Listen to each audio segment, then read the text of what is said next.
آپ نے دیکھا ہوگا پہلے بینکوں کے باہر ایک اشتہار لکھا ہوتا تھا، روپیہ بچائیے کل کام آئے گا.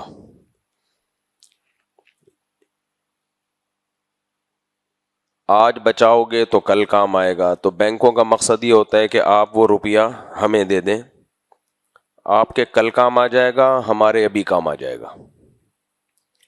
سمجھ رہے ہیں؟ روپیہ بچائیے کل کام آئے گا. تو بچائیے کا مقصد یہ نہیں ہوتا کہ لاکر میں رکھ دیں آپ گولڈ خرید کے. بچائیے کا مقصد ہوتا ہے کہ آپ ابھی ہمیں دے دیں تاکہ ہمارے ابھی کام آ جائے اور آپ کے کل کام آئے، جس کل کا کچھ پتہ نہیں ہے کہ کام آئے گا کہ بھی نہیں آئے گا آپ کے. جوان آدمی روپیے کا زیادہ اچھا استعمال کر سکتا ہے یا بوڑھا کر سکتا ہے؟ بتاؤ، بولتے کیوں نہیں؟ جوان آدمی. دنیا کی نظر میں جب یہ کہا جاتا ہے کہ پیسہ بچاؤ کل کام آئے گا تو اس کا مقصد کچھ اور ہوتا ہے.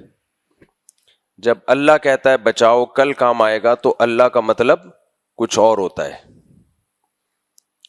بینک والے جب کہتے ہیں کہ روپیہ بچاؤ کل کام آئے گا، حقیقت یہ ہوتی ہے کہ جب آپ روپیہ بچاتے ہو بینک میں رکھتے ہو تو وہ آپ کے کل کام نہیں آتا. دو وجہ سے.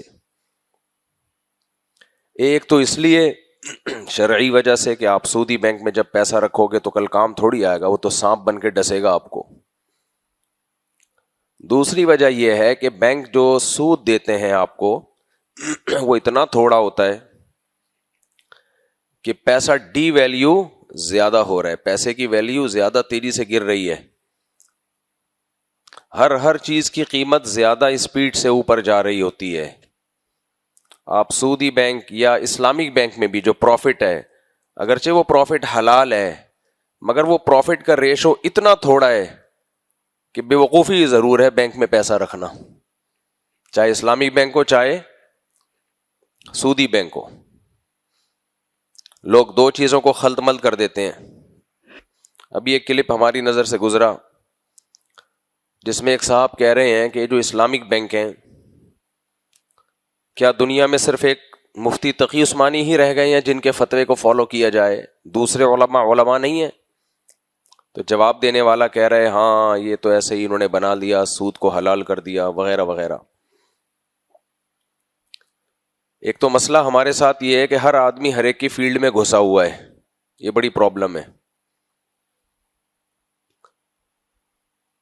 اکیلے مفتی تقی عثمانی صاحب نہیں ہیں جنہوں نے اسلامک بینک کو حلال قرار دیا ہے، بہت سارے علماء ہیں. اسلام میں اکیلے کسی شخص کا رائے کا ویسے بھی اعتبار نہیں ہوتا. یہ تو جو آج کل کے نئے اسکالر اور پروفیسر آ رہے ہیں نا، ان کی انڈیویجول رائے ہوتی ہے، کوئی پینل نہیں بیٹھتا، کوئی غور و فکر نہیں ہوتا ہے، ہر شخص اپنی آزاد رائے دے رہا ہوتا ہے. علماء میں ایسے نہیں ہوتا، خوب سمجھ لو. اگر علماء کرام کسی بات پر کوئی فتویٰ دیتے ہیں تو ان کی اکیلی رائے نہیں ہوتی، اس پہ غور و خوض ہوتا ہے، مجالس بیٹھتی ہیں. جیسے جو ڈاکٹر اسٹینڈرڈ کے ڈاکٹر ہوتے ہیں، پڑھے لکھے ہوتے ہیں، وہ کبھی بھی میڈیکل سائنس میں اپنی انفرادی کوئی رائے پیش نہیں کرتے. کبھی ایسا نہیں سنا ہوگا کہ ڈاکٹر نے کہی میری ذاتی رائے ہے. نہ بھائی، آپ اکیلے کیا، پوری ایک تحقیق ہوتی ہے، ریسرچ ہوتی ہے، اس کے بعد رائے ہوتی ہے. لیکن جو 2 نمبر ڈاکٹر یا 2 نمبر حکیم ہوتے ہیں، آپ نے دیکھ رہا ہوگا، وہ پھینک رہے ہوتے ہیں میری رائے ہے میری رائے ہے. او بھائی تیری کہاں سے ہو گئی؟ تو کیا اکیلا دنیا میں ڈاکٹر بنائے؟ اپنی رائے کو دوسرے ڈاکٹروں پہ پیش کر، ہو سکتا ہے وہ بھی تمہاری رائے کے موافق ہو جائیں، ہو سکتا ہے وہ خلاف ہو جائیں. تو یہ بات خوب اچھی طرح سمجھ لیں، جو صحیح علماء ہوتے ہیں ان کی انڈیویجول رائے نہیں ہوتی اسلام میں، کیونکہ اسلام ابھی تھوڑی آیا ہے، 1400 سال سے چلتا آ رہا ہے. تو یہ کیسے ہو گیا کہ اکیلے تمہاری رائے ہے، باقی سب کیا کر رہے تھے؟ تو انڈیویجول رائے پروفیسر غامدی صاحب کی ہو سکتی ہے کہ میری ذاتی رائے، اور بھی لوگوں کی ہو سکتی ہے جو نئے اسکالر مارکیٹ میں آ رہے ہیں. علماء کی کبھی بھی انفرادی رائے نہیں ہوتی، خوب سمجھ لو. مجھے بھی کچھ لوگ کہتے ہیں مفتی صاحب کی یہ فتوے میں یہ والا فتویٰ ان کی ذاتی رائے ہے. نہ بھائی، میری ذاتی رائے نہیں ہے. میں کوئی نیا دین تھوڑی لے کر آ رہا ہوں. اب 20 علماء سے اس کی تصدیق کرا لو, وہ ہمارے اس فتوے کو ٹھیک قرار دیں گے.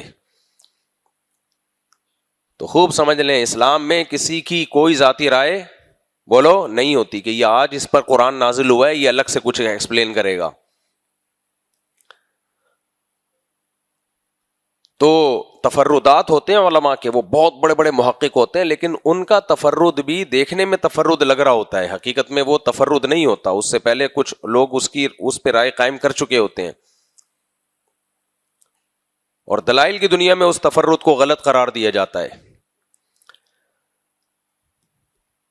تو کیا میں یہ رہا تھا کہ اسلامک بینکنگ کی بات آ گئی تو مفتی تقی عثمانی صاحب کی جی یہ ذاتی رائے ہے, کوئی ذاتی رائے نہیں ہے. اس پہ بہت سارے علماء ہیں جن کے پینل بیٹھے ہیں, اس کے بعد غور و خوض کے ساتھ ایک رائے قائم کی ہے. لیکن ہاں, جو لوگ اشکال کرتے ہیں اسلامک بینکنگ پر کہ یہ مفتیوں نے اس کو حلال کر دیا, میں بار بار ایک بات کہتا ہوں, ہمارے ہاں منفی ذہنیت بہت ہے, منفی ذہنیت بہت زیادہ ہے. جب میں نے اسلامک بینک کے جائز ہونے کا فتویٰ دیا بہت تحقیق کے بعد, تو لوگ مجھے کہتے تھے کہ یہ لوگ بینکوں سے پیسہ لے رہے ہیں, پیسہ. مفتی لوگ بینکوں سے کیا کھاتے ہیں؟ پیسہ, تبھی جائز کر رہے ہیں. حالانکہ جب میں نے جائز ہونے کا فتویٰ دیا تھا, اسلامک بینکوں نے میرا اکاؤنٹ تک نہیں کھولا تھا, اور الزام کیا لگ رہا تھا؟ بینکوں سے کیا لے رہے ہیں؟ پیسہ.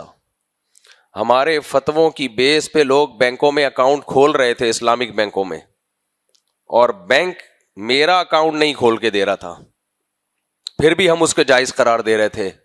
کیوں؟ اس لیے کہ بھائی اگر میرا اکاؤنٹ نہیں کھول رہا تو میں دشمنی میں اس کو حرام کیسے کہہ دوں؟ کیا خیال ہے بھائی؟ ایک آدمی دودھ میں ملاوٹ کیے بغیر دودھ بیچ رہا ہے, مگر اس کو مجھ سے دشمنی ہے, مجھے نہیں بیچتا, تو میں کہوں کہ اس کا دودھ کا کاروبار ہی حرام ہے, تو یہ زیادتی ہوگی کہ نہیں ہوگی؟ آپ لوگ چپ بیٹھے ہوئے ہیں, تھوڑا سا بول لیں پلیز کائنڈلی. زیادتی ہوگی نا یار, تم اپنی دشمنی وہ ٹھیک ہے, آپ یہ بولو کہ بینک نالائق ہیں, مفتی طارق مسعود کا اکاؤنٹ نہیں کھول رہے, یہ بولو آپ, یہ تھوڑی ہوگا کہ یہ ناجائز ہو جائے گا.